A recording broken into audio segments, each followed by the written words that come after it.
Hello everyone.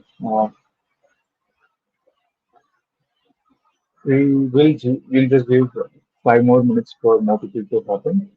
So meanwhile, you can uh, show your have you heard about blocks before? It was launched few weeks back, or if you're trying to build something in AWS, like what are you building currently, or if you are a new person who you may be in a college student or you're trying to prototype something, and are you trying to set up your AWS infrastructure for your app to work on? So please put these in your comments, like what you're building now. Have you known blogs before? Have you tried to explore blogs, read about what it is and how it helps us to create applications that run on AWS? And also, thank you for joining us on this Saturday morning. So we'll get started. So meanwhile, you can post your queries and questions on the comments. I'll be going through that and we'll be happy to answer.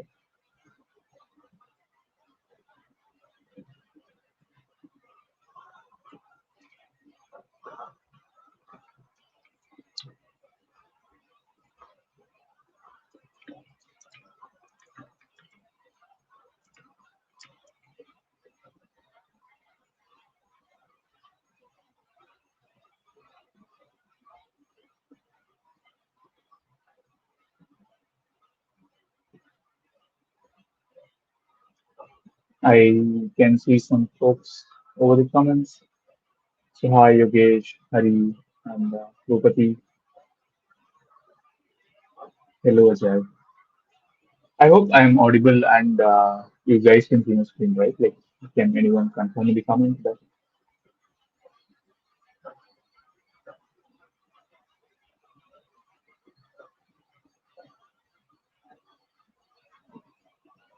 hi Dinesh, hi Preeti. Oh, Vivek is here.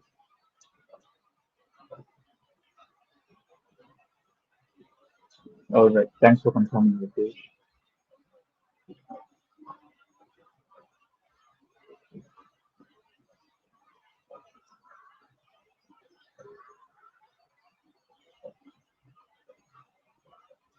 This and once.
I can see Preeti is trying to create EC2 instances with Terraform. Good.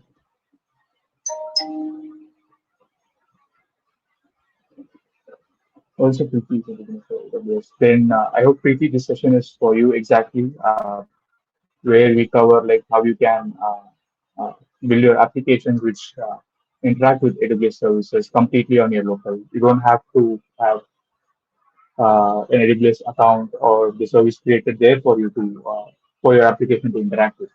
So today is a session for you where we'll show a deep dive on AWS Blocks, which has been launched recently, few weeks before. So yeah, that helps us to create or mock AWS services in our local. So you can build your application around it, and once you are ready and confident that like whatever all my DynamoDB tables are created, or I have all the uh, functions created, so you can test it in your local. And once you're confident that it's like I have everything what I need for my application, then you can go and proceed to deployment. In cloud. So that's a twist of what we are going to see today. Stay tuned, and you're going to learn about blocks today. Hi, Subi. Okay, she's also saying that she knows a little about Lambda and few other services. Great. So today I'll be walking you over some of the basic AWS services or like the basic blocks of services like one database or an authentication mechanism. Like if you're building an application, authentication is like a basic part of it, right? So how easily can we integrate authentication to our application now? Like with a single line of code, how we can connect our database. So all these things we're going to see now. Okay, there is some issue.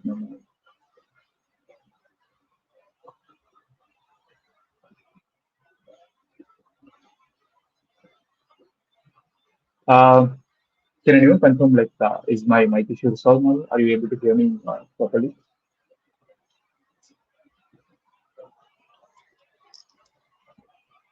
Hello.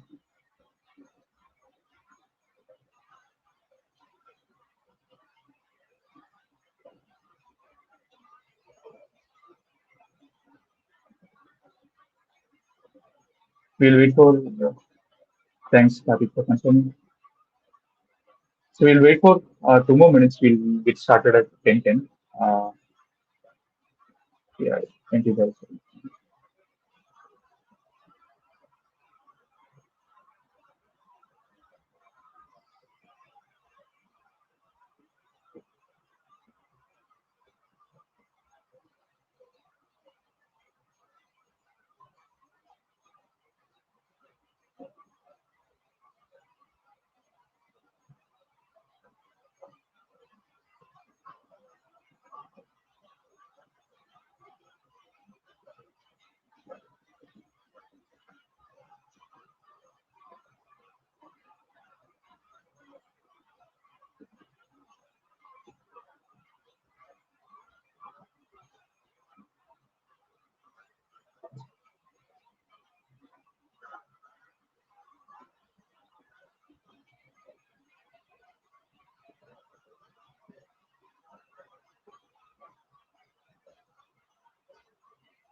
Okay. Also, one more question: like, how many of you guys use or know about Hero? Like, have you tried to play with it? The different features available in Hero, like spec, vibe, or creating some hooks, sharing docs, like any idea, like on Hero.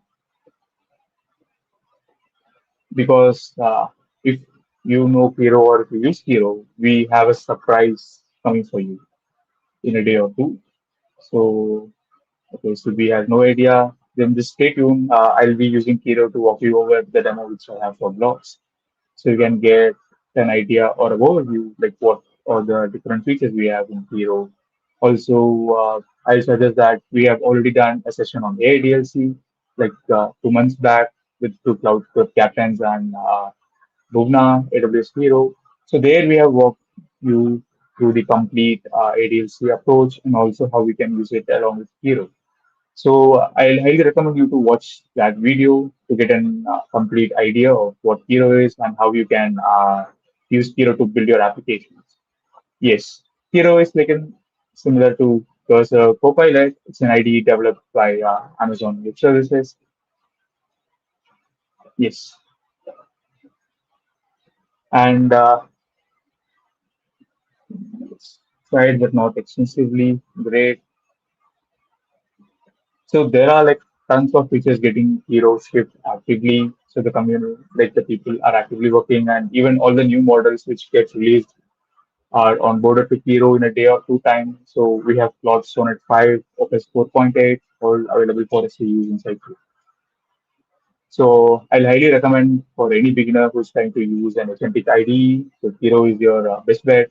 Also, you get 500 credits when you sign up for the first time. So it should be more than enough for anyone to spin up their photo. So play with Hero, and if you're not, if you don't know about Hero, then watch our session on ADLC 3 months back. I'm happy to share that over the chat if you can.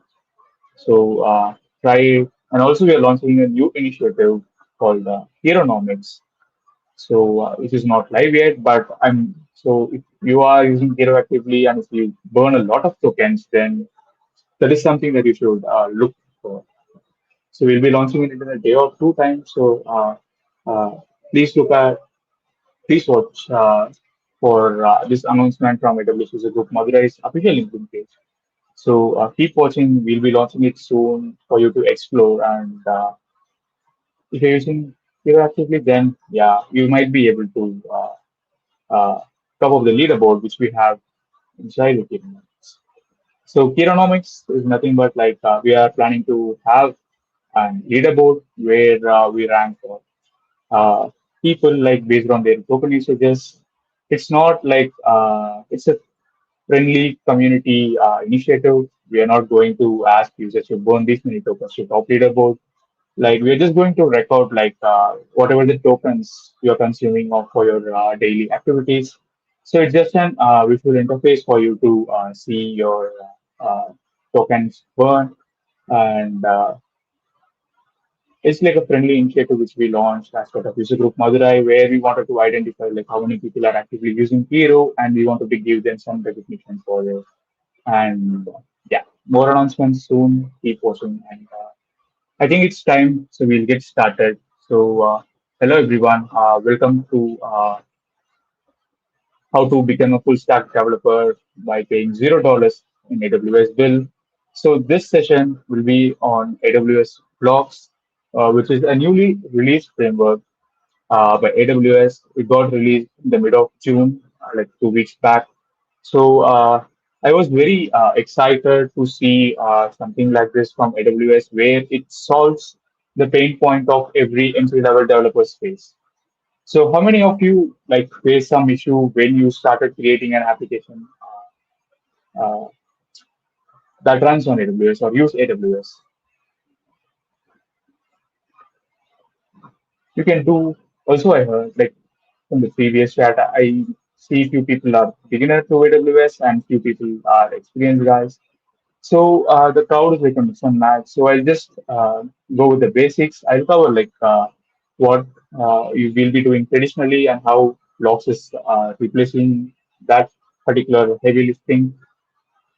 And we'll see some real demos to see how blocks actually saves time and infrastructure cost for us in building an application. So before getting started into the session, I want to talk to you first about the initiatives which we run in User Group Madurai. So we User Group Madurai are one of the most active user groups in India. So we got recognized as the most active user group for the last quarter from AWS. And also, we are known for running many initiatives which help our community members to uplift themselves. So, few highlights are the CHAMPS program, like many of you know, which we have been running for last couple of years. So, we got amazing response for that. Also, we host regular meetups, virtual and in person, on various themes. So, we do have an event for an initiative called Builder Skill Sprint. So, where we tie a meetup with a specific team. Like say, for example, this month we are doing DevTools month, right? So previously we ran like few different teams, like for DevOps, Nova month, AIDLC, and Analytics month. So on this different teams, we'll be having sessions connecting to this particular theme, and we'll be releasing a hands-on challenge. Hands-on challenge is nothing but like whatever you're learning in that session, you'll be having a challenge to apply that learnings from the session and solve that particular problem. And also the highlight is right, like if you attend a session, if you register for the session, and if you participate in a hands-on challenge, you'll be getting awarded with AWS User Group Madurai points. which you can redeem for swags and other stuffs in our store. So if you explore our website, awsvgmu.in, so you can see all the initiatives which we run, the store and the meetups. So you can see we do have a lot of items in our store, and we want our community members to be active with us, engage, participate, and complete the challenges and earn user group points and get all these amazing swags which we have for you. So currently, we have a discounted price for the upcoming ACD Bangalore ticket. So you can see we have a couple of discounts available, and they are with some points. Like say, for example, if you have been active with us for the last couple of months, you would have already accumulated more than 300 points. So in that case, you'll be eligible to redeem like 30%, 40% discount codes for ACD Bangalore. So which is like a very developer friendly event happen in Bangalore next week on 11th of July. So if you are a person who works in AWS or interested in AWS and wanted to know more and you wanted to connect with community and talk with many people who actually use AWS in their production day-to-day life, so this event is the place for you.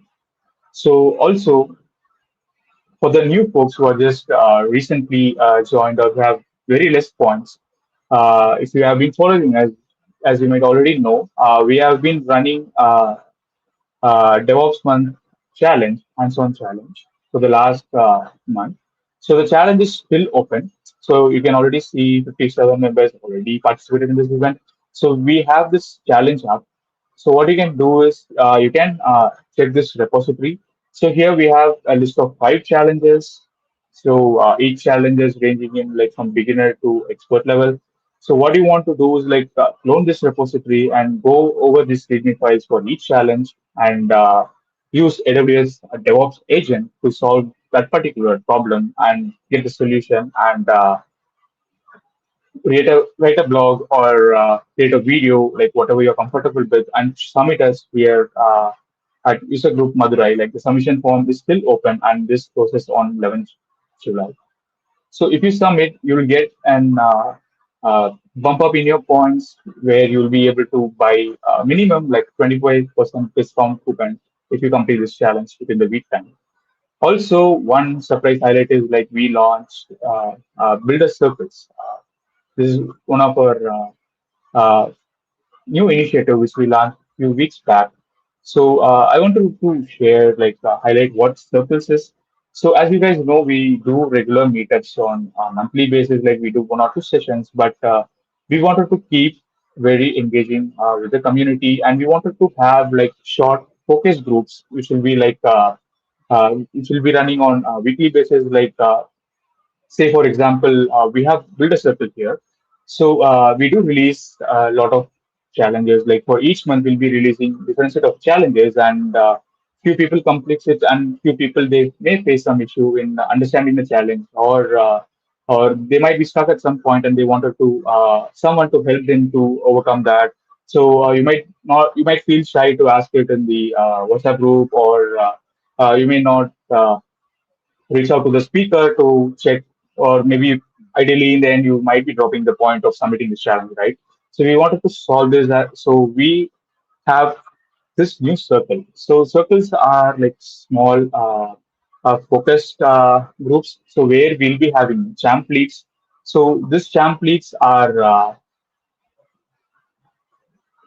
so you can see these templates are our most active community members of user group Madurai, who has showed interest in running this initiative for the community and the betterment of the community.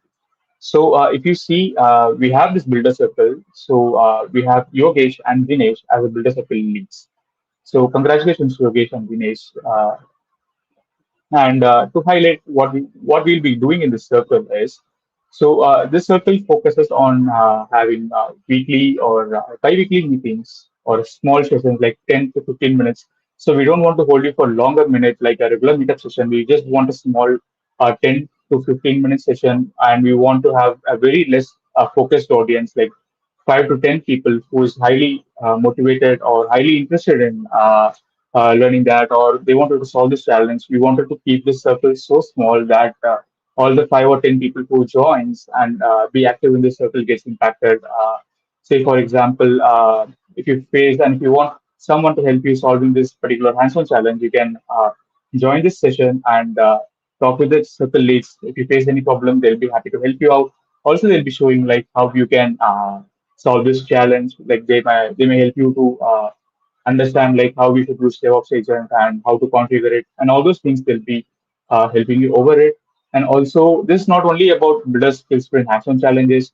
Also, you can expect some more sessions on from our other community builders, heroes, or even from you. Like if you wanted to discuss on something and it's worth discussing along with the community, we are happy to have you on board, and we are happy to uh, do it in a builder circle. So if you have some idea, reach out to us circle leads. And also, one thing, we have a session coming up today evening at 7 o'clock.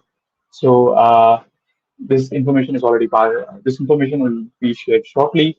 So if you are trying to solve AWS DevOps Agent hands-on challenge, so if you still have not completed it yet, so please join this session where the leads will be walking you over a starter kit which they have developed with Hero to help you with the AWS DevOps Agent challenge.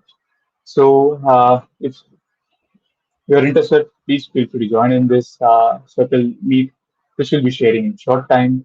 This will be happening today, 7 to 7:30 p.m. So this will be like very short event, like you can use this to ask your questions and doubts and all. So this is one circle we have, and also we do have a women in tech circle, which is led by Omshri and Madhumika. So this circle focuses on conducting events like to share uh, like career path or AWS focus sessions and like women mentors, or like if someone wants to get a mentorship. Uh, so this particular circle will help, or they'll conduct all the sessions for women in tech and technology. So please watch out for announcements regarding these circle sessions in our WhatsApp group, in our LinkedIn. So and feel free to join. And this will be the most interactive session, and we wanted to interact more with our community members. So this will be happening over Gmail, so where you can unmute your mic and speak and interact with the leads. And yeah, that's it. Also, one more highlight, we do have agent run circles, which is nothing but, so we have two agents, AWS News and AWS Jobs. So I know keeping up with all the news in recent times is a big task. So there are tons of announcements getting released every day, and to keep getting updated is a task. So what we did is like we created an agent, so which will do the heavy lifting of collecting all the materials for you. So you can see here. So yesterday there are four announcements from AWS on different services. So today there is one announcement on SageMaker. So you can subscribe or join in this AWS news circle where our agent collects all the curated AWS news released for that particular day, and it will be directly dropped in your feed. So this will be like your one place to get all the AWS update which is getting released day by day. So also, if you want to see it in a week time, so we have all the announcements to, and with a short summary, so will be very easy to find it in here. So please feel free to join in this circles, and we have AWS Job Circle as well. I know most of our community members are college students and people who are early in their career, and they might be finding it difficult to see what are the roles they are getting open across AWS and Amazon. So we had an agent which will do it will collect all the jobs posted on Amazon and AWS, and it will curate the jobs and it will directly post it in your feed. So you can see 2 days ago there are 8 job openings. So you can just come here, check if any job opening is matching your particular interest, and you can just click on apply here, and it will directly take you over the AWS job portal. So you don't have to go to the job sites every day to check, uh, or somewhere to.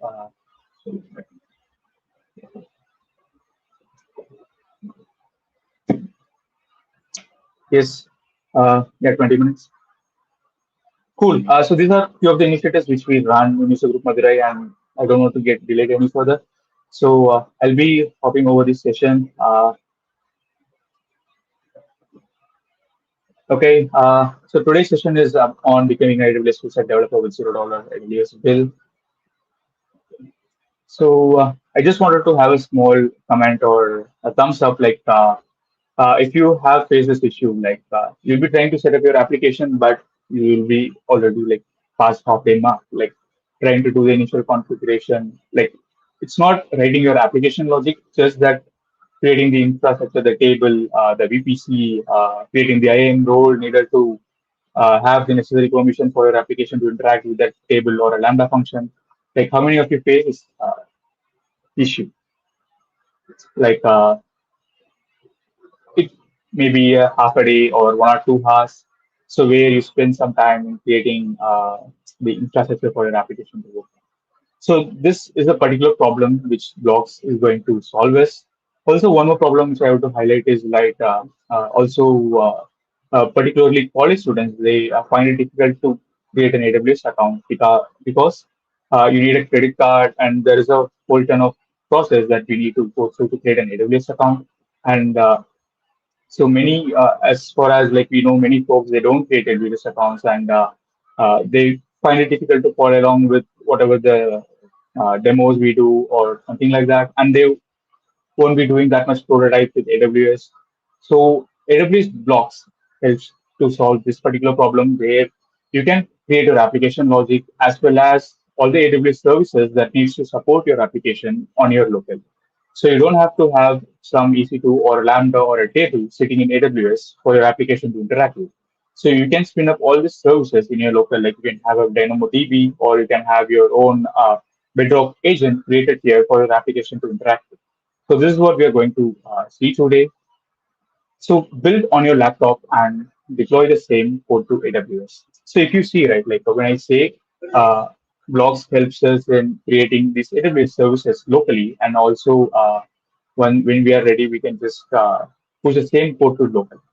So that's true. So we are not going to do any extra code change in our application to make it get deployed to AWS account. Like we don't have to write another set of new CDK for AWS DynamoDB or Lambda function or some other services in order to deploy to the AWS account. Like so, Blocks handles that like by default.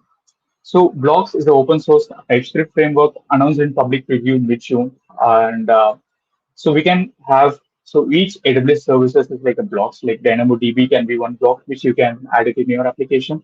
Similarly, for an authentication and other services. So one command flips a switch, the same code deploys as real-life infrastructure. So I like to talk more about this in the further slides.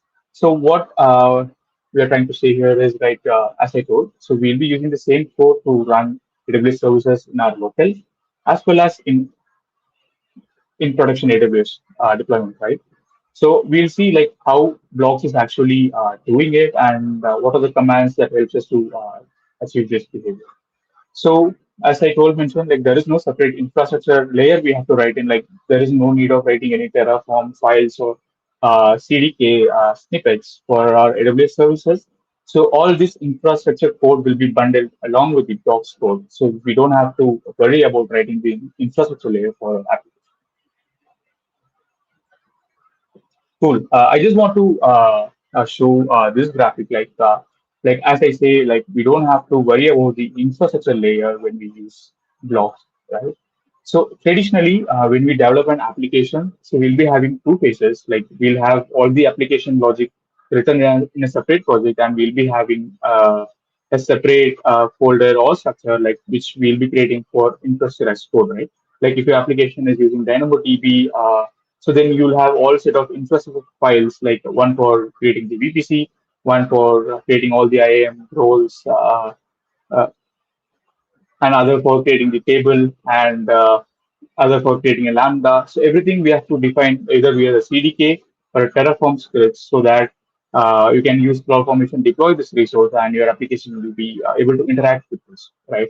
So this is how traditionally uh, deploy applications that use AWS services, either through CDK or Terraform. Also, you can use SAM. It's more of a serverless oriented applications. So, but if you see in the right hand side, right, like we say that if you're using blocks, we don't have to worry about the infrastructure layer. So now you can see, so as I told mentioned, like in a single line of a code, you can integrate authentication in your application. You can integrate new DynamoDB in your application. So in this example, we can see like in a single line of the code, we are creating an authentication mechanism for our application. Like you can just add this line and tie it up with your application. So you'll have an inbuilt authentication readily available for your app to use. So there are multiple blocks. So blocks in the sense, DynamoDB is one block. Creating the uh, key value stored is another block. Authentication is another block. So these are different set of blocks available for us to use in our applications. So say for example, if you are using authentication near blocks, so blocks will do the heavy lifting of creating all the necessary needed services which which are needed for this authentication mechanism, like a cognitive identity or the Lambda function or the table. So whatever the services the underlying blocks needs, so it will be handled, it will be taken care by the blocks framework. So we don't have to create any extra layer of infrastructure or an extra service for our application to interact with. So any questions, right? Till so far on understanding blocks, how it is doing the heavy lifting for us, like how it is removing the infrastructure pain point which we have currently. So even to build a simple application, we'll be needing few set of default services in AWS for our application to use. Right? It can be a VPC or the IAM roles.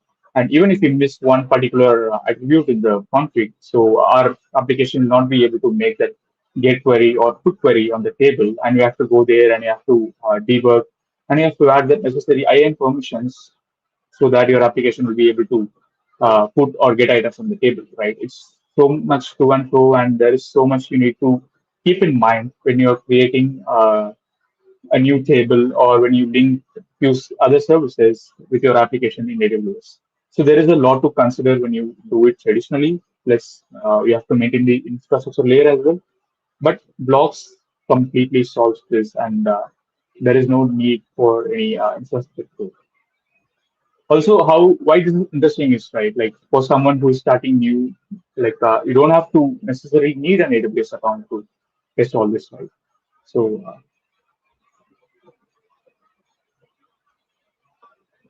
okay,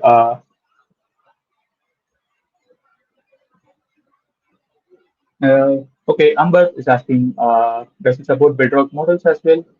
uh, I saw, hi Amber, yes, it do support bedrock. I'll be showing that in a demo in some time.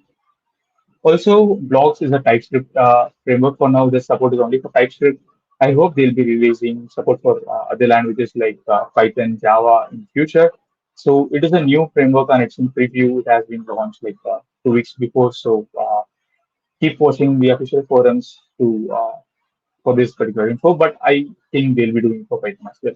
But currently, it's only for TypeScript. Okay, Preeti is finding it difficult to understand this explanation. So maybe I'll take this question the last part. Like I'll try to explain you more once I go over. Uh, but or if you specifically say like where are you not able to understand it clearly? Like is it the infrastructure part which I'm telling, the CDK and Terraform part, or the different services that you are not aware of? Like you don't know what DynamoDB is. Then please put that in the chat. Like our fellow community members will be able to help you answer that. And if you still have questions, I'll be happy to help you in the end. Okay, going forward. So whatever I told before, right? Like, so whatever you are building in your local, it goes same with the production AWS deployment. Is it the same code? So this is like a very popular meme, like where we are showing hands at each other, like you and me, like saying. So you can relate to this meme. I'll be showing this demo, and after that you'll be able to relate very much to this meme.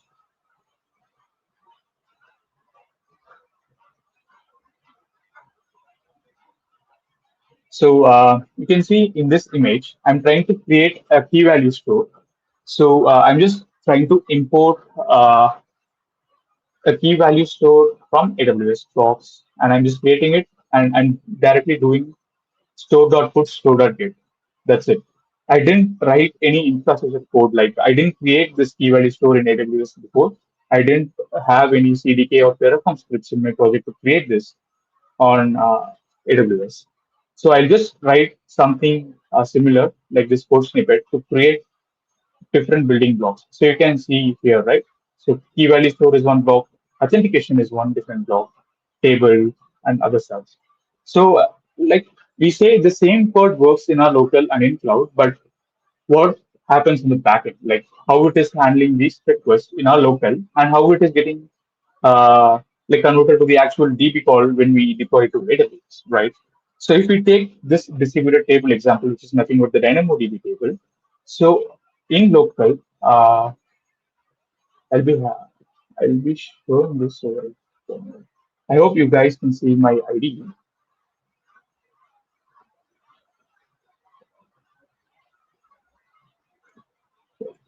So say for example, yes. So this is the official documentation of blocks. So this is the backend toolkit for building full stack apps on that AWS. So we have different set of blocks available for us. So for data and storage, we have key value store, which is nothing but a DynamoDB table. We have distributed table, which is Amazon DynamoDB. We have database, which is Aurora serverless. So DynamoDB is a NoSQL. Aurora is a SQL database, and we have Aurora DSQL. Also, we have file bucket block, which is nothing but Amazon S3.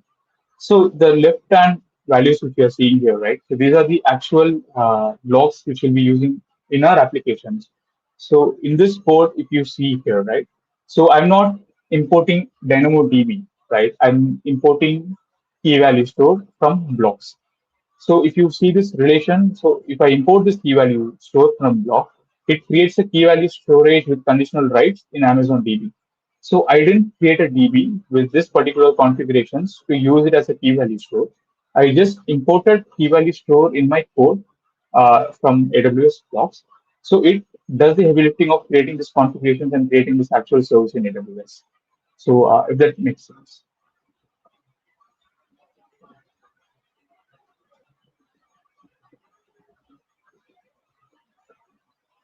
right? So blocks handles this particular configuration part and infrastructure part for you, so that you can just directly import whatever you want. So there are like 20 available services or blocks we have now in different in different services. In data and storage, we have five. In authentication, like as I mentioned before, with a single line of a code, you can create an authentication mechanism for your application. See Amazon DynamoDB with short integration by just using this basic app. And for compute, we do have Lambda and even Bridge plus Lambda. And for AI, someone was asking before, like, do we support, does AWS Block support Bedrock? So we do support Bedrock and Bedrock knowledge bases. And for communication, we do support API gateway. There is a one block for that as well. So there are a couple of blocks to, these are the basic building blocks which we'll be needing to build a simple prototype application in AWS. So I'll be showing all these things in a live demo where you can understand it better. Now we may not be able to put it in place, but uh, keep holding it together. I'll be explaining that how it's doing it in that. So these are the different blocks which we have for different AWS services, as I mentioned. So we'll be taking this particular example, distributor table. So there is two sets, right? We say it runs in a local as well as in AWS cloud. So it should be handling this particular DB queries somehow different in our local, right? Say, for example, if we are creating a DynamoDB table, how it is handling the get and put request in our local. So what it will do is like it will create a JSON file for that particular table in our local, and it will be having all the functions. Like say for example, when you do a database, a db table.put, uh, if it is in our local, it will be actually writing to this particular JSON file. But in case if you have deployed this particular table to AWS, and if you do the same API, Blocks is intelligent enough to figure it out that now this call should go to production, and it will be an actual DB put query. So you didn't change the API. There is no change in your application logic. Just you can see how blocks is knowing that this particular uh, call is running as local and it should go to AWS. So it all depends on the runtime which we have, which I'll show you in a few minutes. But say, for example, DynamoDB locally, it will be a JSON file. In AWS, it will be DynamoDB. Same goes for Aurora. So in local, it will be a PG Lite version. PG Lite is nothing but a Postgres Lite. So you'll be spinning up this instance in your local, and whatever the queries we do goes here. Once we move to production, all the actual DB queries will go to Aurora serverless. So these are the various blocks we have, and how it is uh, handling it locally, and how it is actually handling it in AWS. Like what are the different AWS services and how it handles it. So without further ado, I'll be going to the demo.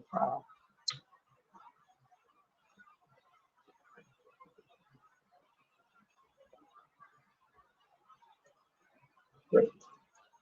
So what I have here is like I have scaffolded blocks.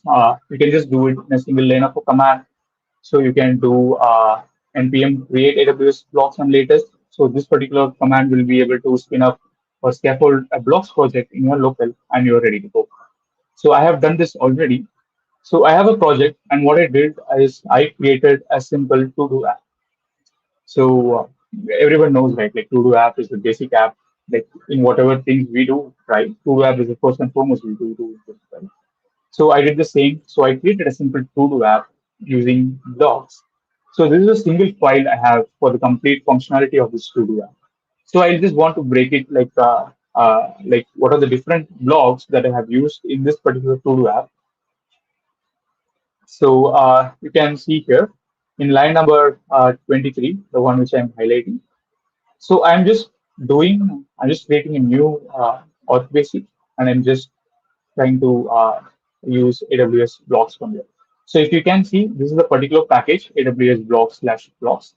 So I'm importing couple of blocks. Blocks are nothing but this uh, similar to AWS services, right? The DynamoDB. So as I showed in the official documentation, so they have different blocks for different set of services with different set of configurations. So I'm importing few blocks for my use case. So here you can see distributed table is nothing but Amazon DynamoDB table. Real time is nothing but the API gateway, which we need for our to-do app.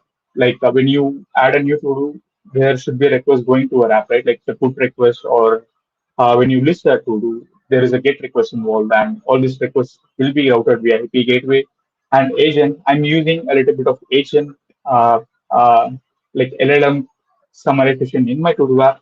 So I'm using agent, which in back in AWS term, it's like a model getting invoked from AWS Bedrock. So also you can see I'm using Bedrock model as well, right?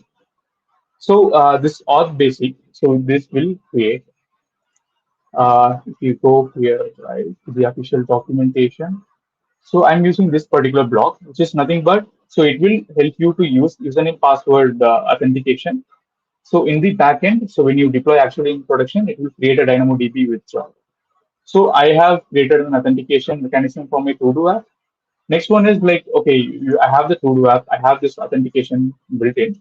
So it's asking me to sign in with username and password. I didn't code any of this authentication code. Like I didn't write the actual logic for creating this account, signing in, and the resources to store these values. I just implemented that particular block, and authentication comes in just like that in my to-do application. So I'm just creating dev admin. Sorry. Also, you can see this, right? Like password must contain at least 8 characters. So how this is defined? So you can see I'm adding this new property in blocks. Password policy minimum length is 8. So it's as simple as that. So you don't have to write a whole set of configuration to achieve this functionality. So there are tons of different features like this you can explore, and you can uh, take an implement which suits your needs. So I'm just going basic and I just implemented this min length 8. So just with this single line of a code, I'm able to implement authentication, and I have this running in my local. You can see run here. So let's try. Like actually, I didn't run any Docker database instances, or I don't have any other standalone database instances running in my local. So you should like normally that is how we test, right? Like if you are creating some application in local, either we'll be having some databases running over Docker, or we'll be having that standalone instance of MySQL or MongoDB in our local, and we'll be using endpoints from there to do this database operations, right? But I didn't do any of that part. So I'm just directly doing dev admin. I'll show you like actually how it gets saved in the backend. So you can see I'm now signed in as dev admin, and it authenticated me and this stuff. Okay, I did my account, but does the sign in work? Like for the sign in to work, basically we need these values to be stored somewhere, and when we try to sign in, it has to match and authenticate that okay, this is a valid user, and then he'll be given access to this application, right? So let's see like if that particular piece works. So I have created dev admin, and so you can see it works. So if you have seen, like I didn't create any database instance or I didn't store this anywhere, but I'm able to create an account and able to sign in. Like, how is this happening in my local? You see, I am not running this in cloud or a deployed version. This is happening in my local. I'll show. Like as I mentioned before, from this slide. So if you see, it creates a DynamoDB table, which is nothing but JSON file on disk, right? In locally, it is JSON file. In AWS, it's DynamoDB. So if you see, there will be a folder called .db-data. It will be created when you use a distributed table or other services. So if you can come here, if you can see auth users. So there are 5 tables, codes, messages, convos. These two are for the agent related ones. But if you can see with users, just now I have created dev admin. So you can see there is an entry. This line number 6, you can see there is an entry called dev admin, and this is a hash created at all this information available. So if you come here, I didn't do any of this logic here. I'm just uh, where is that?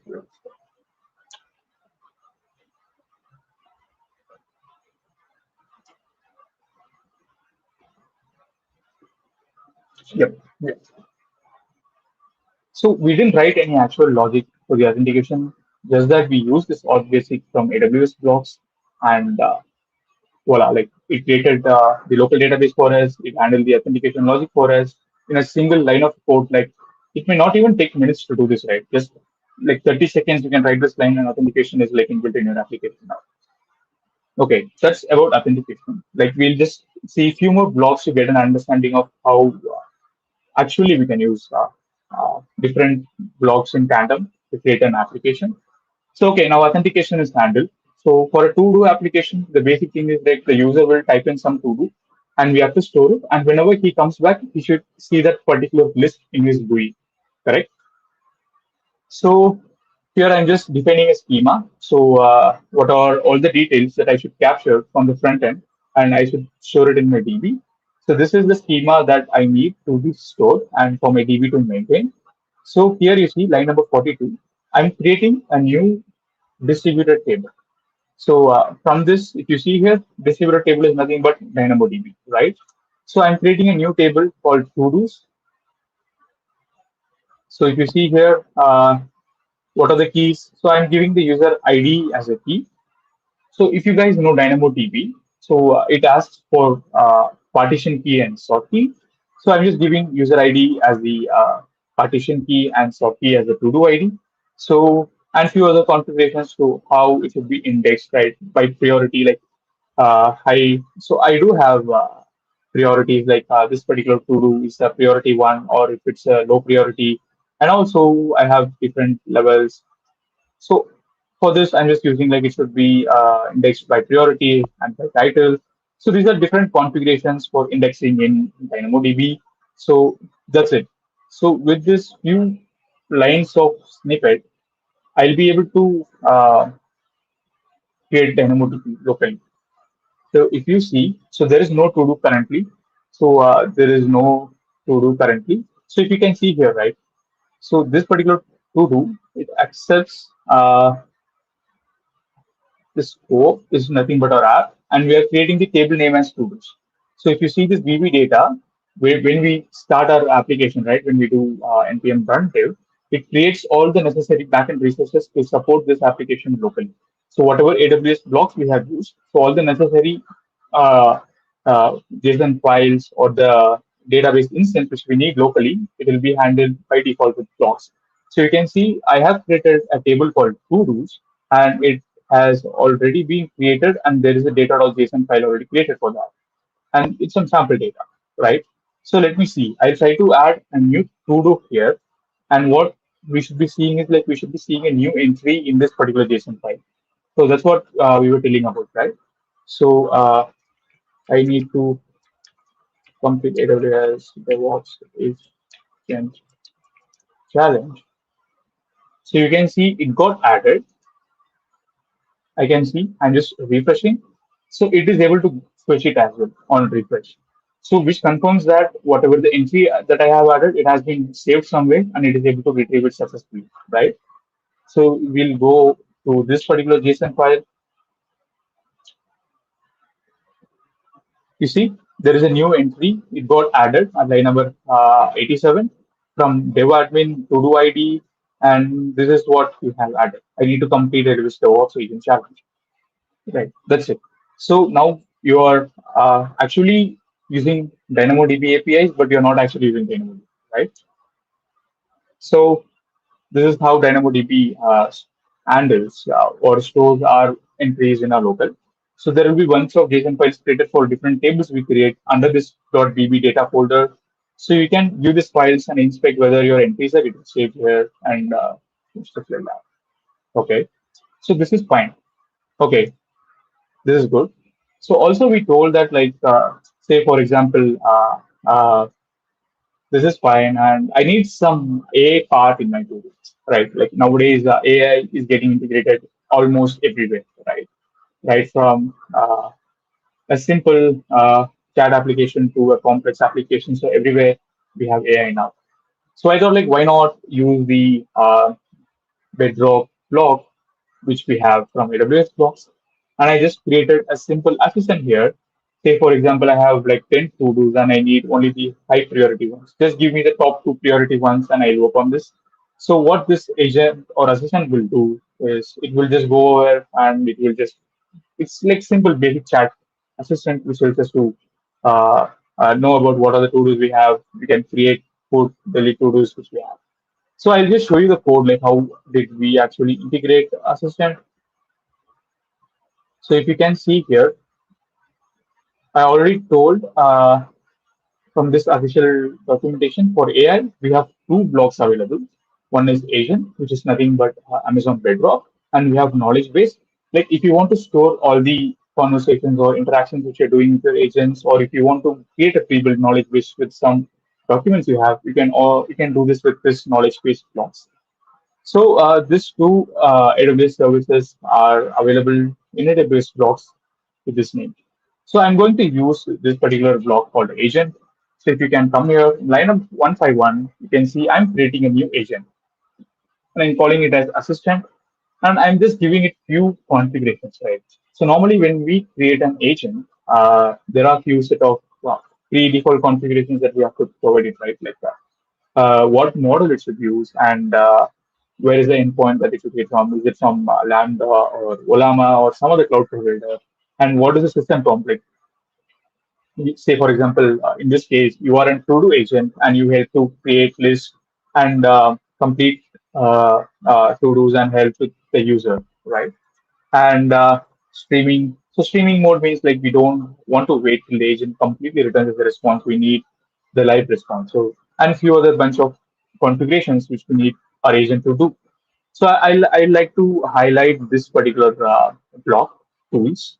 So we know. tools right now, like MCP. It's been like 2 years since MCP is out, and there are tons of use cases and tons of tools available for us to use, right? So, say for example, I'm creating a to-do app. So, what are the possible tools that we have?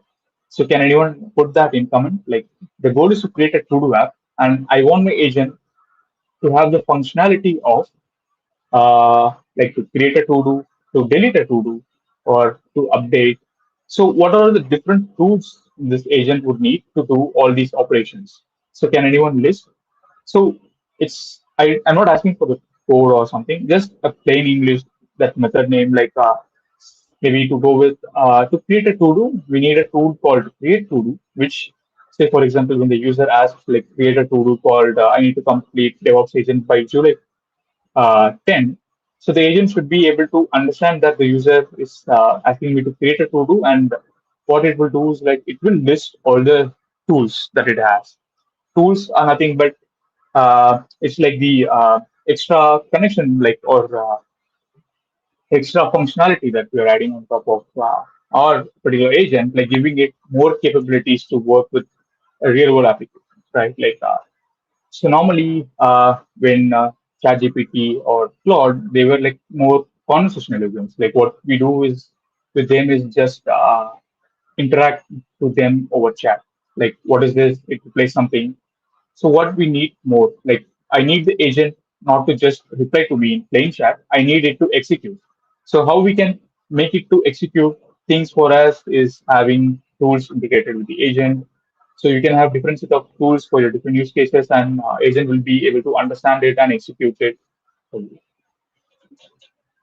Right. So Nirmal said that like we need an tool to do the DynamoDB CRUD operation, right?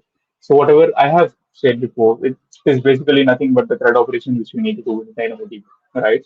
So if you see here, I have,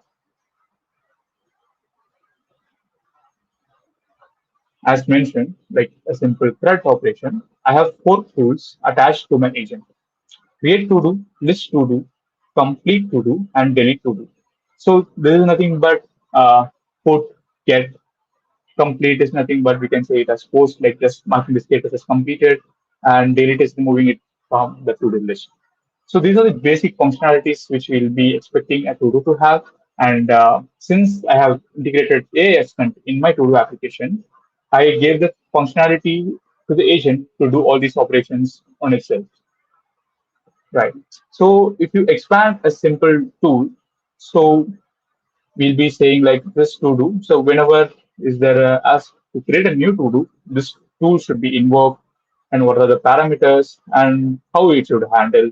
So if you see right, if you see it is getting the to do ID and it's doing a put. So this to do dot put is actually the DB query which we'll be using in our applications as well. So if you are writing a DynamoDB, sorry, to do application, and in that particular business logic, you'll be having something similar to this, like to do's dot put, which is nothing but it's a save query to the DB. So similarly, it may differ for the different tools we have. So here it's trying to fetch from the table. So here it will try to put the status complete. So here it will try to delete. So these are the different set of APIs that we have for our table. Nice. So now with this single block of snippet, I have integrated agent in my to-do application. So think like before, say if blocks is not there, so how we'll be creating an agent and how we'll be integrating it with our application, right? So first we have to write all the files like using the official AWS Bedrock SDK, configure the AWS credentials for our application to interact with. So there are a lot of things involved in this process, right? So, but in my local, I didn't do anything. What I did is I just created this particular block. I just used agents block from AWS blocks, and I gave few configurations. This is how the agent should do, and these are the tools that it has. And also, if you notice locally, so to show you the difference of running it in local and deploying it cloud, I have used two different models. So in my local, I'm using Olama. So Olama, I know many of you are aware of this.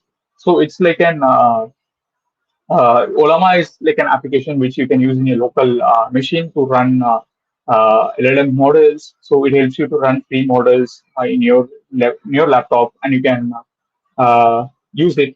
Like say, for example, if you're building an AI use case application, and you don't have enough money or credits to cover for the cost, if you go with a cloud provider, you can use some tools like Olama and have some small model running in your laptop, and you can use this particular model available in Olama to integrate it with your application, and you can do it for testing. So since this is running completely in your local, you won't be built for any of the conversations or the tokens which get consumed in this process.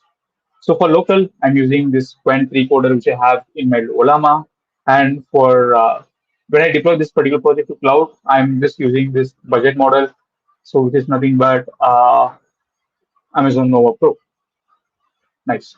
So this is the difference that I want to highlight before proceeding into the demo. So right. So now you have an idea, right? Like how I have integrated this agent piece in my to-do apps with just this simple block. So I didn't set up any connection from a local to-do app to some cloud provider to invoke this agent. I just integrated this with my local provider, and I just, if it is deployed, then go with this model. I didn't do anything else. I didn't write different set of logics for handling it in local and handling it in cloud. It's all been abstracted so easy for us to build these applications. So right. So now I'll just ask this assistant. I have my Olama running. So I'll just ask my assistant to create a new to do to submit feedback for AWS Blocks. This is a basic use case. Ideally, you can type in there, but I just wanted to show the functionality of the agent. So I'm just doing it here. So you can see the assistant is working. And as I told before, we have 4 tools created for this agent, right? So you can see it invoked this create to do with this title and priority. I didn't say any priority. So it went with the default priority and it set to do created. So you can see Ascent return to do created with medium priority. And if you can see here, right? The submit feedback for AWS blocks has been created. And to verify, if we go to our to-dos.json, so you can see this particular to-do has been created. Right? So it is as simple as that. I have my Olama running. I just configured this 4 lines of code there, and I'm able to use agent interaction in my application. So you can see here, right? This particular assistant is using 20 coder from my Olama running in local, right? So now we got an idea of how Blocks is handling this table or agent completely in our local, right? Say, for example, okay, now I'm all set with my to-do application. So I have my, uh, I can create and edit to-dos, and then my agent is also intelligent enough to create list all to-dos. Okay, I'm satisfied with my application. Now I want to move this to production. So now I want more users to use my to-do application, and how do I do it? So generally, say for example, we'll be reiterating on that. We'll be writing few infrastructure codes to deploy these resources, but we won't be doing any of those now. So as you see, this is the codes. This is the code that I have created. Only AWS blocks with an index.file of what the application is about, and it includes the different blocks which we are using in my to-do application.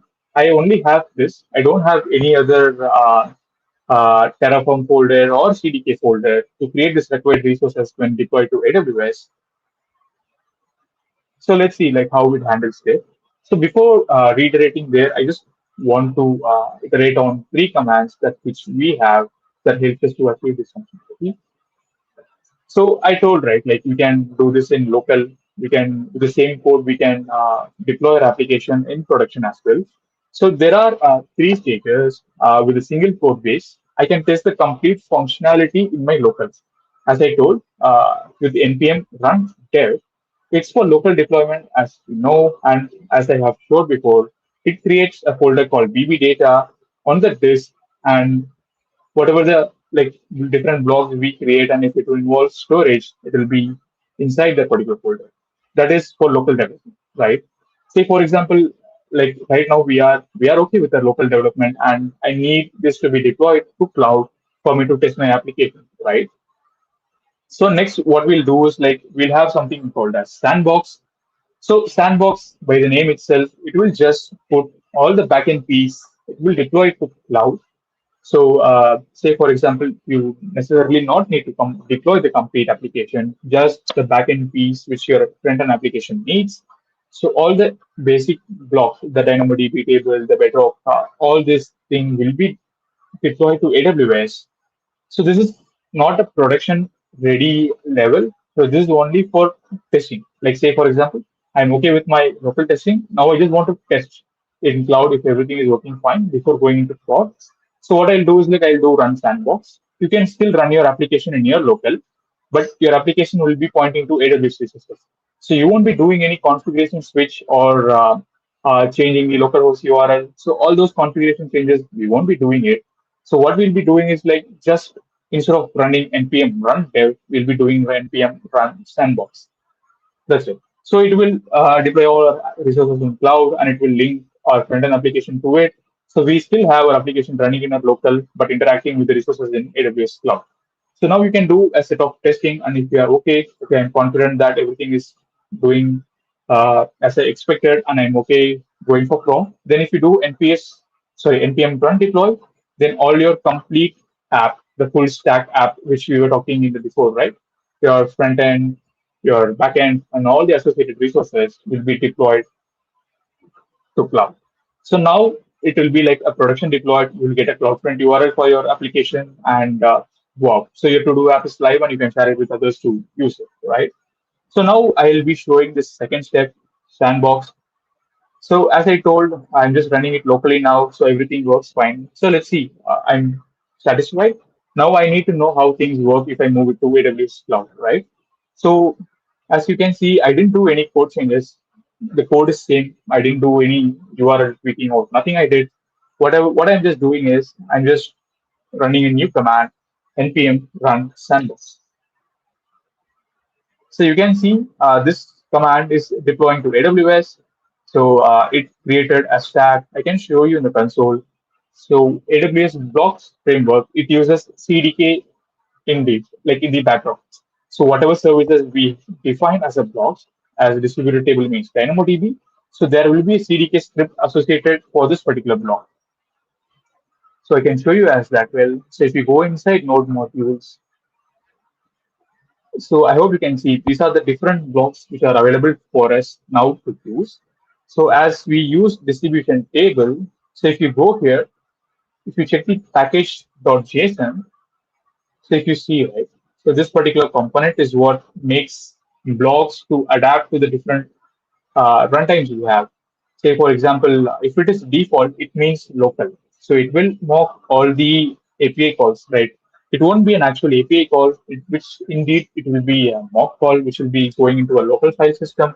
In case if it is an AWS runtime, so we should be referring to this index.aws.js, so which will have all the necessary CDK information of whatever, all the like CDK information for this particular block which we are using.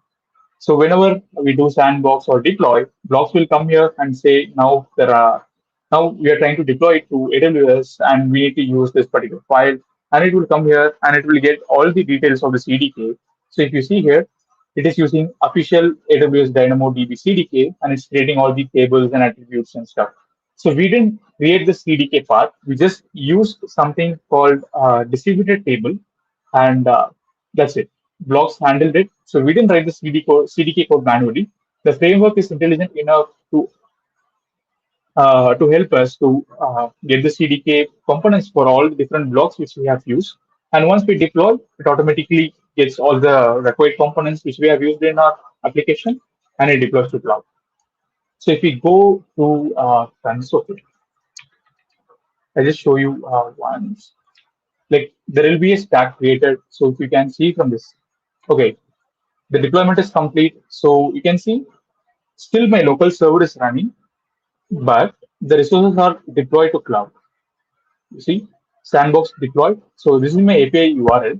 I didn't do any changing URLs or changing tweaks in configuration files. Just I did is like change one word from the command which I'm running before. So if you see, I'm just refreshing the same 3000 URL. My local app is still running. So I'll just try to sign in.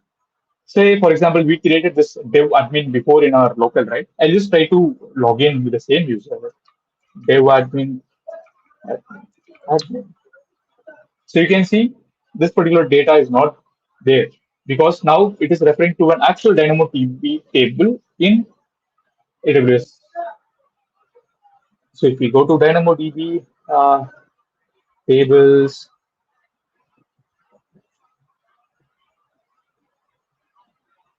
auth users, let's go to live comes. So you can see, so these are all the users which are available now.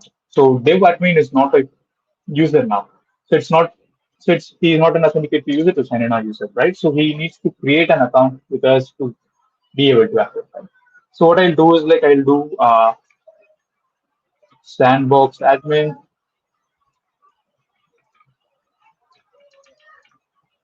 admin.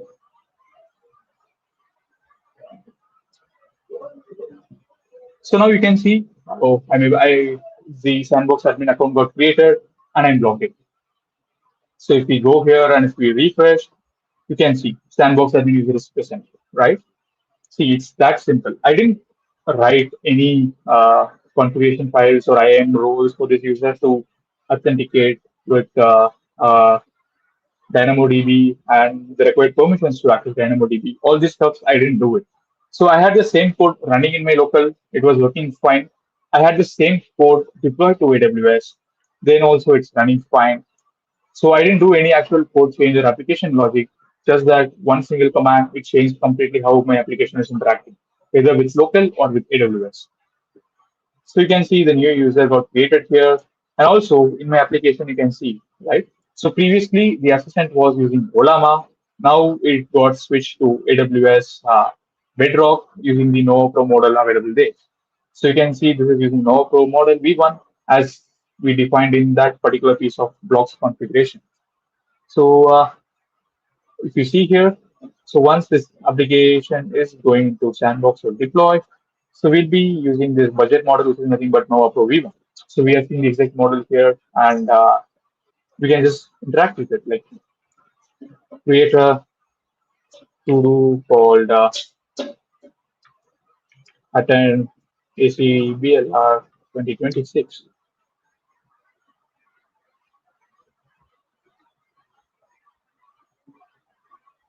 You see, well, so it was able to interact with Bedrock model and it created the to-do, and you can see it in the GUI.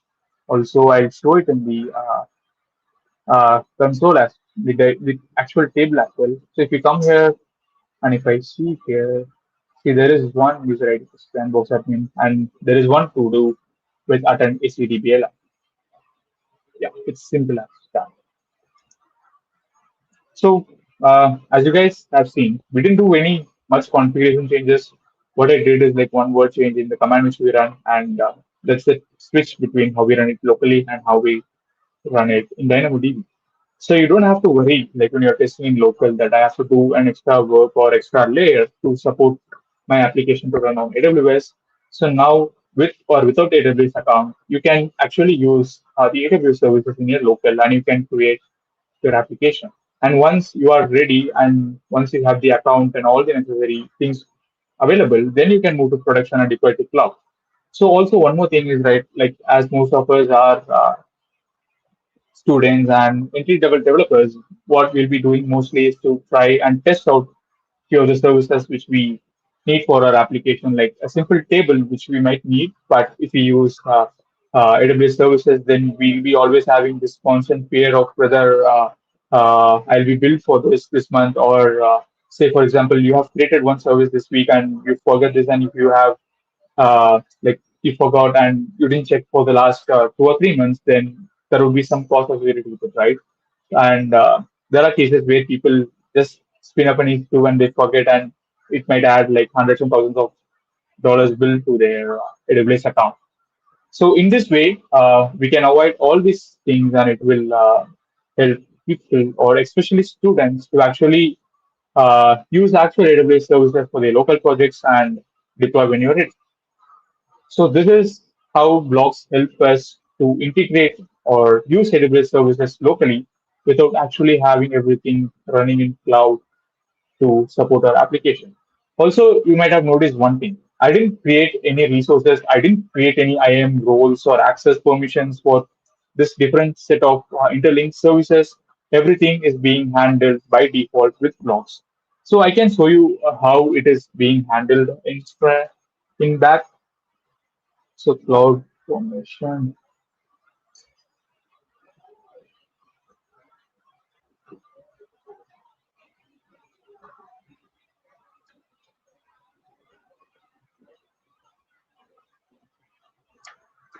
So you can see, right? We have a couple of stacks here, and if we go from here, it was trying to deploy to this particular stack. So, so whatever actual resources it needs to be created, we need that particular infrastructure code for blocks to create, right? So it uses CDK and CloudFormation to create the actual resources when we deploy to sandbox or production. So this is like HXI, this is the actual stack. And if you go to resources, so there are 93 resources that got created for this particular to-do app, which we have created. And I didn't do any of create or write any file to create this resource manually. All these things has been completely handled by blocks in the back. What I did is just to use that particular piece of block in my code, and that's it. Right. So all this infrastructure creation, you don't have to worry about blocks handles it. So this is how this conditional exports inside each package is built. So blocks will be able to identify if I'm deploying, if I'm running it locally or if I'm running it to production. And based on that, it will be able to get the functionality. Like if it is deploying to prod, it will be able to get the required CDK scripts for that particular block. Or if it is locally, then it will get the mock code, like how to mock this particular database behavior in local, like creating the file in the .bb data folder and all those stuff. Right. That's it. So now, again, so still you didn't move to complete production, right? You're still in your local, your application is running in your local, and you're confident that whatever AWS services that we have created using blocks is working fine, and I'm not seeing any error. We are good to go for production. Then what you can do is like you can just do npm run deploy. So what this particular command will do is like it will completely deploy your application, including the front end, the full stack application which you have created just before, right? So this will take some time just to create the list of all the 93 resources, right? So it may take a couple of minutes. So I have already done this before. I would like to show you. So if you see here in the stacks, so if you can see, there is another stack called blocks app stack pro. So once you're done with this sandbox testing, right, what you can do is like npm sandbox destroy. So in that single command, it will remove all the resources that it got created in AWS. So you don't have to worry about like missing any resources or something. So blocks will handle that for you as well. So in a single line of command, you can completely wipe out all these resources that got created for this particular application when you're doing the sandbox testing. Right. So moving to this production, I did npm run deploy, and it created a broad stack with all the 93 resources which we have seen before. Okay, since it's production, there are few more services or things got created, and it's a front end app, and it uses Cloud Front in the front. I'll just go and show you guys Cloud Front.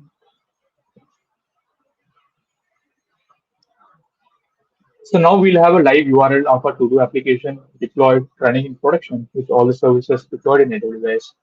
So I'm just finding that one. This should be this. Voila. You see, now we have a working URL for a to-do application. I didn't do anything, right? I didn't create a gateway, CloudFront, nothing I did. I just did deploy, and I have a production level to-do app working. So now I already created a user prod admin, uh, prod admin.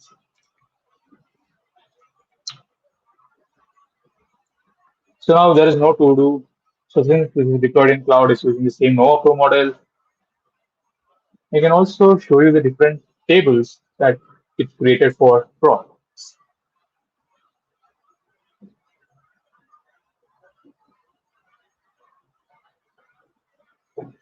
Sorry. So meanwhile, please feel free to put your questions. I'll be looking into that uh, tables. So you can see, right? So this is a set of tables which got created for our sandbox, and this is the set of tables that got created for our production. So if I go inside this user and explore the table item, you see I don't have any other user which I created before. The dev admin, sandbox admin, nothing is there. I have only one user, prod admin.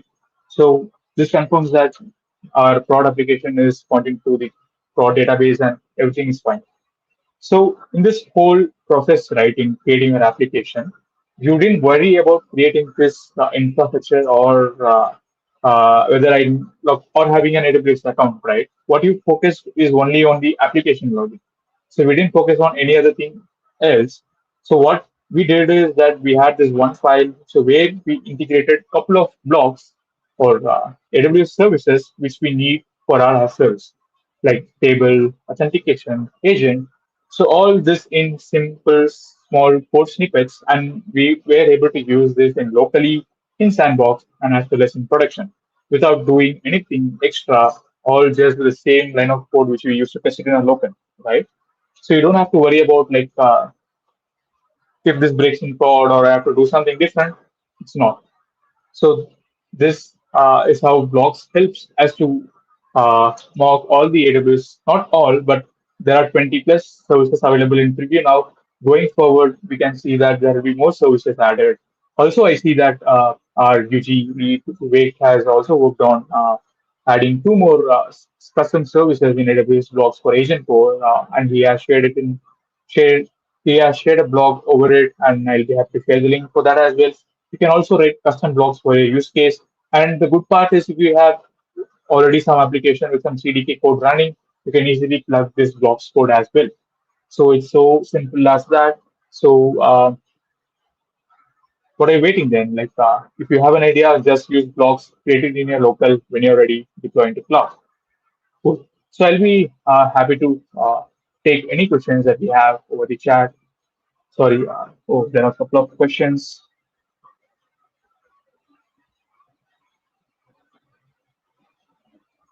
Thank you, Logesh, for sharing some of them. If developers can directly target the infrastructure, then it limits tasks done by DevOps, right? Yes, completely. Like if a team is managing this infrastructure as a code, and if you are using blocks, then yeah, you'll be abstracting out that infrastructure layer to use blocks. But still, to validate, or if you want some more custom implementation or configurations needed for that particular table or an agent, you might still need them to review, but they might not be needed for the simple prototyping applications. And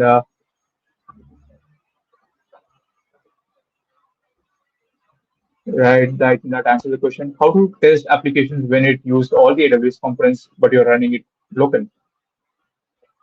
So I hope that I showed that you can in, import this blocks. So when you scaffold this blocks project, so all the available blocks will get imported to you, like will be available for you to use, and you can like take whichever the piece you want and use it in your application. And if you run this npm run dev, that blocks will handle and it will create the underlying components which blocks needs to support that particular table or agent locally. So you don't have to do anything like separate to do that. So blocks handles that locally. So how do we connect to AWS using blocks without any credentials? Where exactly does infra get deployed in our own AWS account? So to deploy to AWS, so now in my case, I have configured my credentials with AWS CLI. So you need something similar, like if you need to run sandbox or deploy. So because that's the entry point, right? Like in whichever account you are creating the credentials, it will be deployed to that particular account.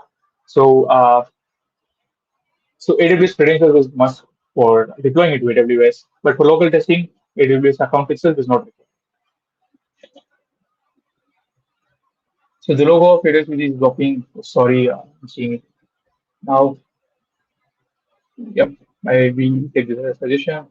Yeah, I'll share the resources, and also I'll have one more uh, thing which I need to share for beginners. Like it is like a very game changer for you as well. Like you don't even have to research about blocks to build an application with blocks. So I'll talk about that in a minute.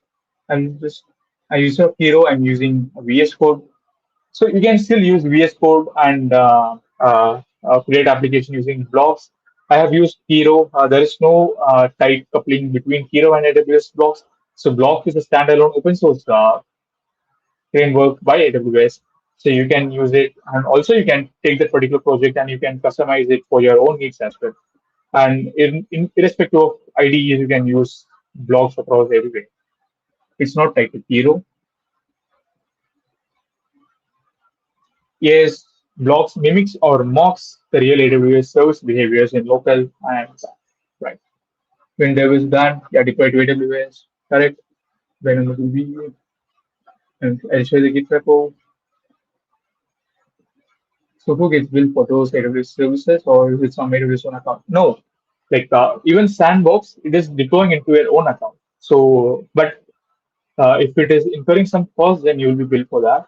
Just that you can make sure that the cost which you spent on testing will not be out of there, right? Because since you're confident that you might have done almost all the testing in your local and you just want to do one right run test in sandbox before going to prod.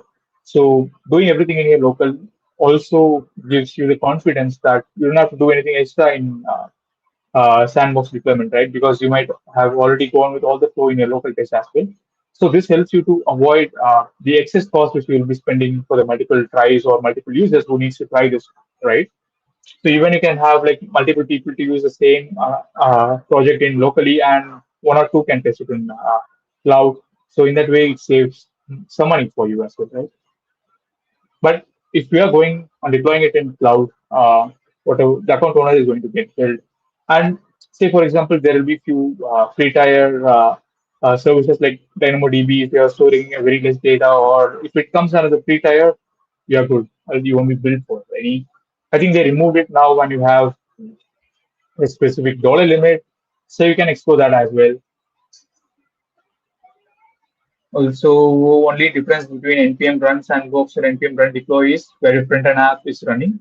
In sandbox CNV, we just have this. Yes, sandbox is just moving your backend to AWS and having your application running in your local and testing if everything is working fine. Like whatever the components that you created in AWS, is it in correct? Is my front end correctly talking to it, getting response, and able to access this stuff? You can test it in the sandbox. Once you're confident that everything works fine, when you do deploy, it goes for the complete full stack app, like your front end plus back end and everything into a complete app. Yes. Correct, Guruman. In short, yeah, thanks, Vikesh, for answering that. When resources provision for the destroy, yeah, I think Sandbox destroy will do this or auto destroy for you.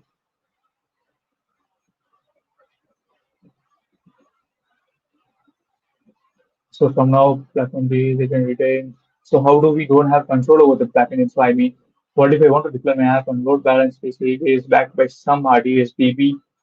Right. So, Guman, so now they don't have a block available for ECS or EKS, what you're asking for, but I hope soon they'll be available and you can explore it and see like whatever the features that it comes with is suiting your needs.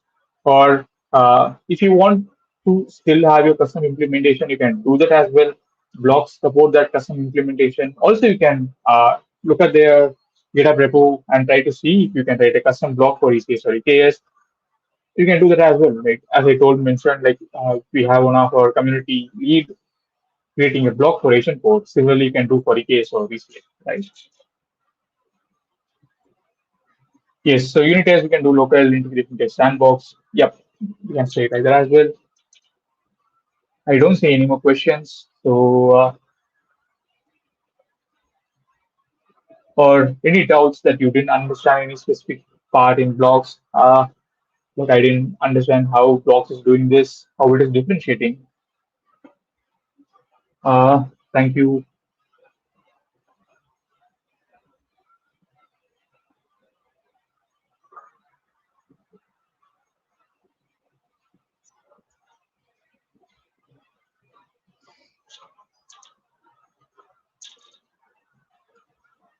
So, any other questions for anyone, like for students, like who are uh, trying something out? Like you need to know, like how I can access blocks inside my existing project, right?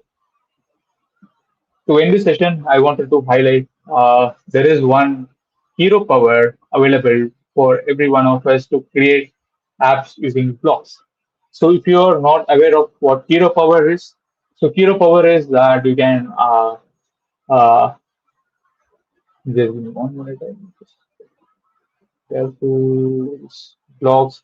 So this particular power is created by Vivek V. So he's an AWS hero based out in Canada.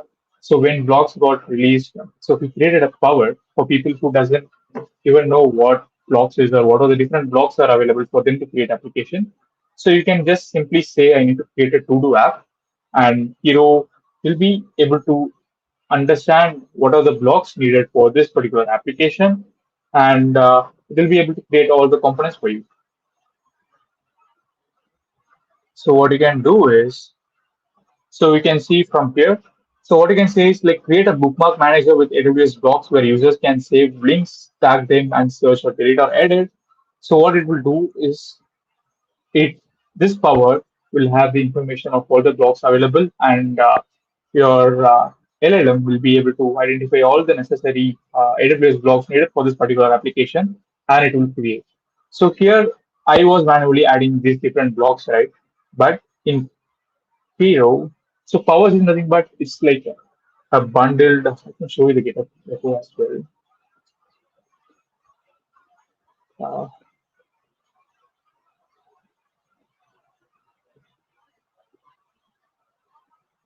so this is the custom power. So you can see it has a bunch of information of whatever the blocks we have and how it should ask questions to the user. So it's like kind of a skill which we create for our hero to understand the user request and process it. So this is a README. So here it has all the information of all the blocks we have and how we should create this project structure and all the sharing files. So these are the blocks. So this is how we should create it. So all this information will be bundled inside this Hero Power, and what we can directly down use this power like if you but this is specific to hero but you can create similar thing called as skills, and you can use it in cloud code or vs code. So it's like similar to that. In hero we have it as power, so you can create add custom power, import power from github, and if you just copy paste this url, so you'll have this power getting installed in your Hero IDE. And whenever in the chat, if you go and I need to create a to-do app, use blocks for it. Like say I need to create a to-do app using blocks.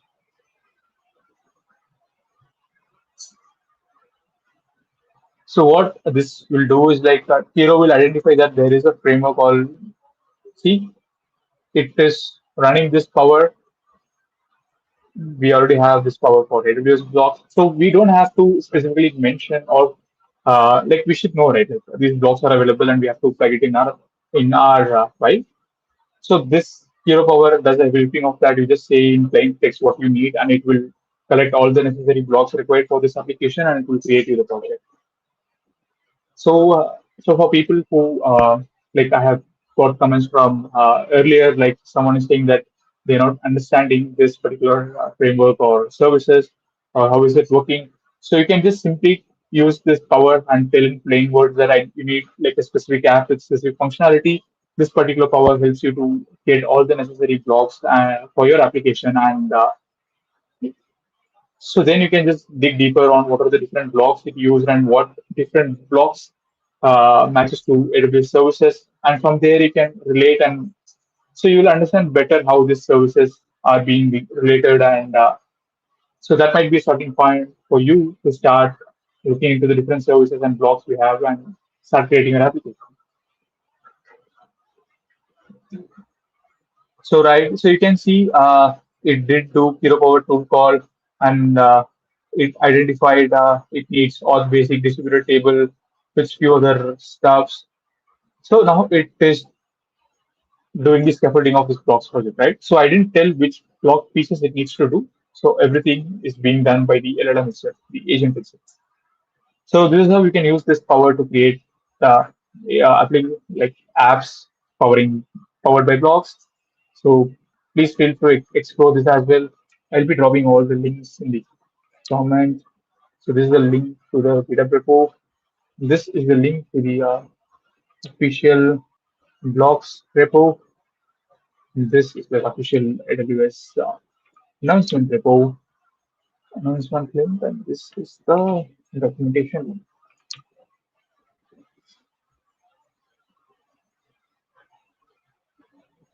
So I hope, Harman, you have all the links you need.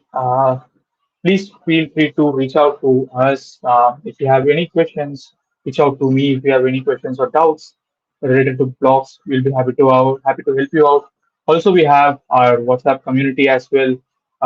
I'll share that link as well.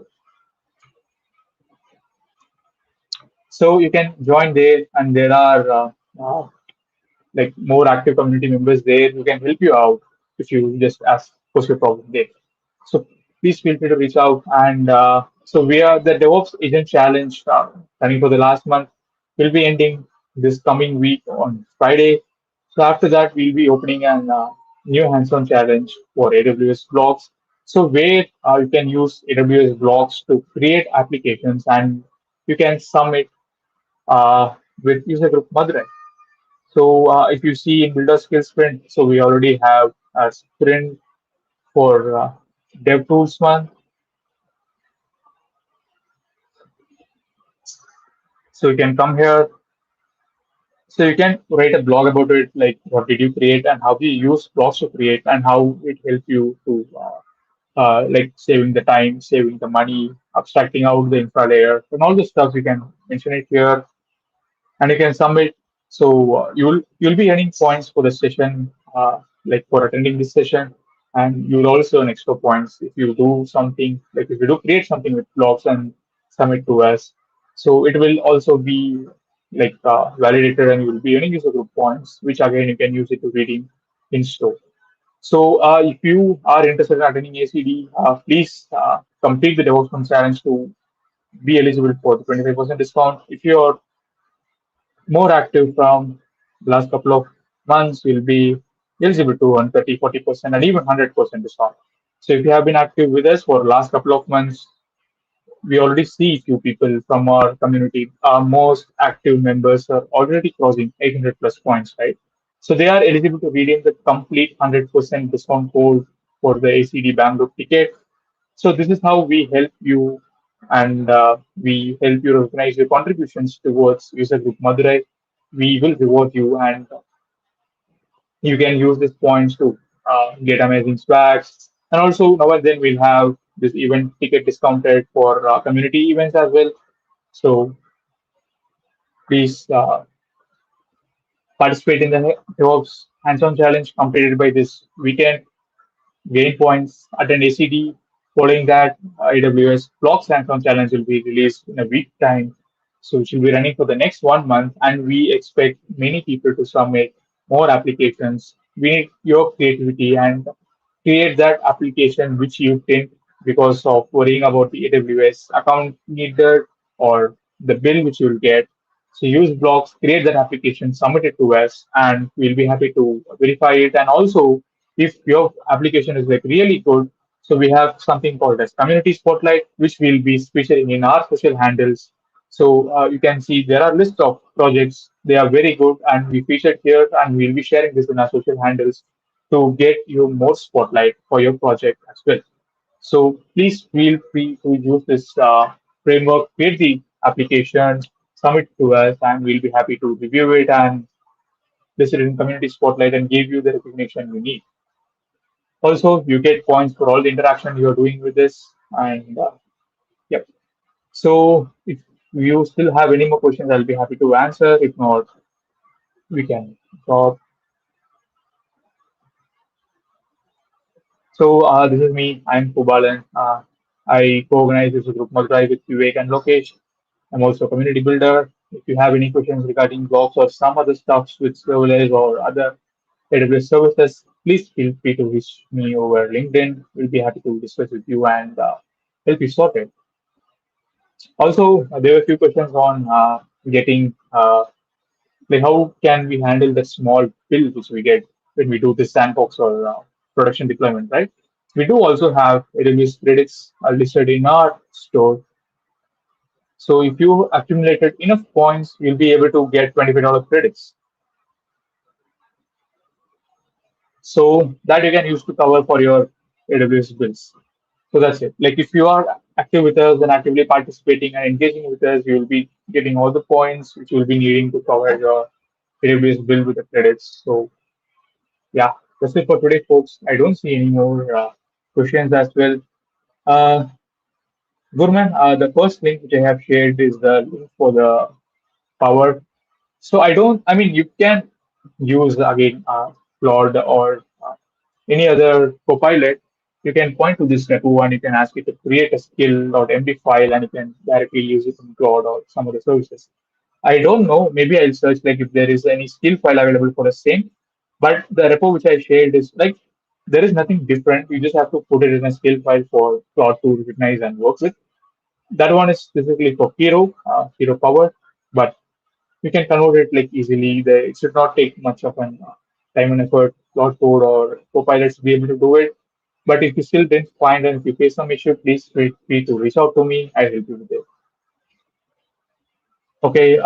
Any questions? Please feel free to put it in our WhatsApp chat or reach out to me. We'll be happy to answer. Once again, thank you all for joining on this today, Saturday morning, to learn about blogs. So this is something new. This is something that will help most people who are starting to create applications in AWS, and this is the right time for them to get into creating applications that run on AWS and test out all the different things they want in their local without getting any cloud bills, right? That's the whole thing. Discussion. So thank you once again. No, I'm not animation skills. You had opened your community link, right? You can switch skills. Oh, sorry, the user group. I'll be doing that as well.